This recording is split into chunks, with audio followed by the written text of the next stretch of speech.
구독과 좋아요 부탁드립니다. 소사귀를 실제로 본 경험담. 내가 어렸을 때 만신이던 당이모 할머니에게 가장 무서운 귀신은 무엇보다도 수살귀, 자살귀, 소사귀라고 들은 적이 있다. 하지만 어렸던 나는 수살귀, 소사귀 이런 말을 이해조차 하지 못했고 어물쩍 넘어갔다. 이 일은 내가 중학교 3학년 때 경험한 일이며 때는 2014년 6월쯤으로 기억한다. 그때 우리 중학교는 단체로 야영을 갔는데 내 기억으론 전라남도 모군의 산중턱에 있는 야영장이었다. 상당히 높은 지대에 있었고 사방이 산이어서 너무 벌레도 많고 최악의 지리 조건이었다. 난 그때 오르막길을 오르다 발을 헛딛는 바람에 계단에서 마치 오뚜기 인형 마냥 대굴대굴 굴러가 버렸다. 그래서 3박 4일간 모든 야영 활동에서 열애되는 축복 아닌 축복을 받았다. 때는 첫째 날 밤이었다. 우리 숙소는 산꼭대기의 가장 오른쪽이었는데 바로 옆이 산이었고 창문으로 보면 온통 숲속이 보이는 방이었다.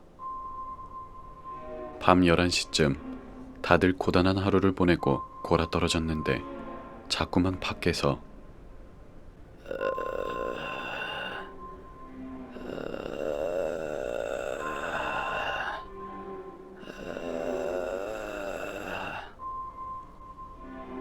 하는 소리가 들리는 것이었다. 나는 누가 잠꼬대를 하는 줄 알았고 간신히 다시 잠에 들었는데 다음날 같이 잤던 친구들에게 어제 이상한 소리 못 들었냐고 이야기를 하니 나를 이상한 사람 모른 듯 했다. 둘째 날에도 오전에는 애들이 야영 활동을 하고 오후에는 기합받고 구르는 동안 나는 그곳의 교관으로 있는 대학생들과 수다를 떨고 놀고 있었다. 한참 수다를 떨다가 어제 잠을 자던 중 이상한 소리를 들었다고 교관들에게 이야기를 해주었다. 그런데 교관들 표정이 마치 막장 드라마에서 여주가 알고 보니 배신자였다는 걸 들은 남주의 표정 마냥 확 굳어졌다. 몇 명의 여자 교관들은 얼굴이 백지장처럼 하얘졌다. 그때 한 남자 교관이 나에게 절대 다른 애들에게 이야기하지 말라며 초콜릿 하나를 주며 입막음을 시켰다. 내가 이상한 것을 들은 것 말고도 실제로 본 것은 둘째 날 밤이었다. 그 야영장이 독특한 게 건물의 방마다 화장실이 있는 것이 아니라 화장실과 샤워실이 한참 떨어진 곳에 있었다. 밤에 음료수를 많이 마신 게 탈이 났는지 일어나서 신발을 신고 비몽사몽한 상태로 화장실 쪽으로 걸어가는데 어디선가 또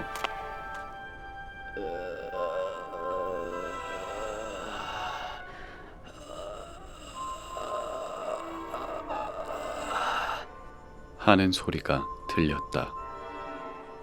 남자 목소리 같기도 하고 중저음의 허스키한 여자 목소리 같기도 하고 난 그때 애들에게 선생님들이 우리를 다 재우고는 자기들끼리 술 파티를 한다고 하더라 하는 소리를 들어 선생님들 중 하나가 주정 부리는구나 싶었고 무시하고 화장실에 갔다가 다시 방에 와서 잠을 청했다. 그런데 탈이 심하게 났는지 자꾸만 배가 아파왔다. 그래서 다시 일어나 화장실로 가려고 신발을 신고 나갔는데 화장실 건물 앞에 마치 술에 취한 사람 마냥 비틀거리는 사람의 형상이 서 있는 것이었다. 근시와 난시가 함께 있는 날은 어두운 곳에선 사물을 잘 구별하지 못하기에 자세히 보이진 않았다. 난 선생님 중 한 명이 취해서 저러는구나 싶어 한숨을 쉬며 다가갔다. 그런데 다가갈수록 어디선가 타는 냄새가 심하게 나는 것이었다. 교관들 나이대가 전부 20대이다 보니 자기들끼리 캠프파이어도 하고 그런다고 들었기 때문에 난 그것이 산 아래쪽 교관들 숙소에서 나는 냄새인 줄 알았다. 10m쯤 다가갔을 무렵 그것을 자세히 보니 이게 사람의 형상 같긴 했는데 화장실 건물의 작은 빛에 비친 모습이 사람인가 싶은 수준으로 새까만 모습이었다. 나는 놀라 몸이 굳어짐과 동시에 그것과 눈이 마주쳤는데 새빨간 눈동자였다. 나는 너무 무서워 주저앉았고 움직이지 않는 몸을 겨우겨우 기어 뒤쪽으로 돌아 숙소로 향하려는데 뒤쪽에서 비치는 그림자를 보니 그것이 기괴하게 몸을 꺾으며 내 쪽으로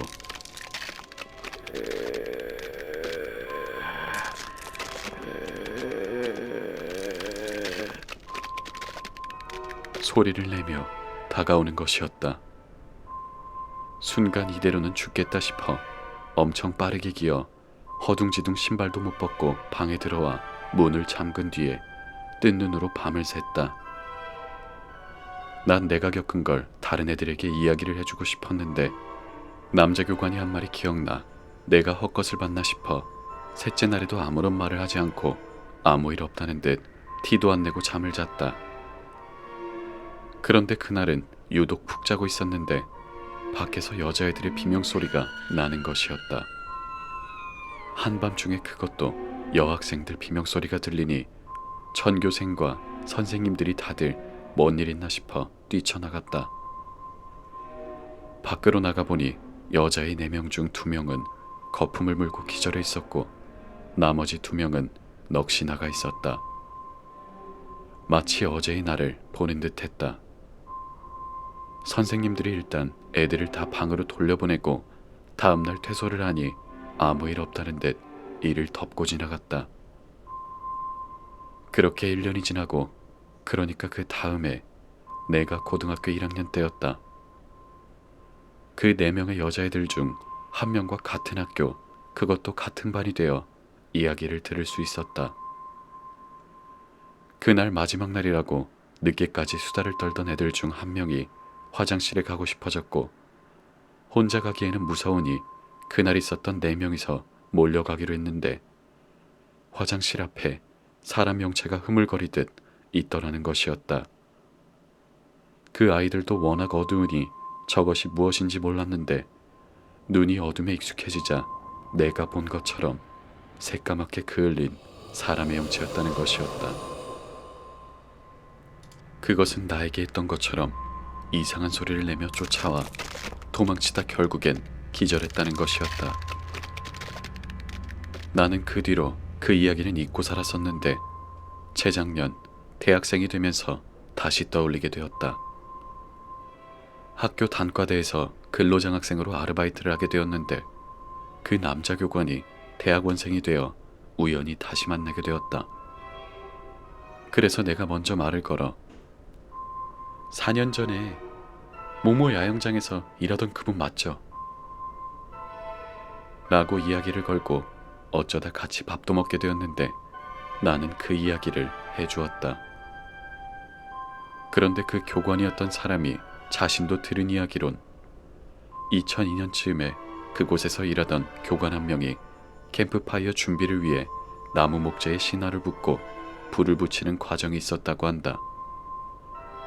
헌데 그 과정에서 바람이 많이 불다 보니 그 교관의 옷에 불이 옮겨 붙었고 하필 그때 학생들과 교관들 그리고 교사들 모두 산 아래의 체육관에서 장기자랑 같은 행사를 하고 있어 봐주는 사람이 없었기에 꼼짝없이 불에 타 죽었다는 것이었다. 그래서 그 뒤 그런 귀신 같은 존재를 봤다는 사람이 많았고 그 교관분과 같이 일하던 다른 교관분들도 한 번쯤은 그런 귀신 같은 존재를 보았다고 이야기해 주었다. 본인들도 무서워 밤에는 절대 산 위쪽의 학생들 숙소로는 가지 않았다고 한다. 나는 이 이야기를 듣고 그날 밤 나의 이모 할머니에게 이야기를 해줬다. 그러더니 할머니 말씀이 귀신은 죽을 때 자신의 상태를 기억한다고 하셨다. 예를 들어 차에 치여 죽었으면 의식이 끊길 때 그 기억을 그대로 가지고 있고 목을 매달고 죽었으면 숨이 끊기는 순간을 기억한다고 한다. 그러니 그 귀신은 불에 타 죽었으니 얼마나 고통스럽겠냐고 하시는 것이었다. 나는 그 이야기를 듣고 지금 생각해보면 그 귀신은 얼마나 한이 많으면 아직도 저승을 못 가고 있나 싶기도 하고, 여러모로 그날의 소름 돋는 경험과 한편으로는 안쓰러운 기억이나 그날의 기억을 일기 적듯이 풀어보았다.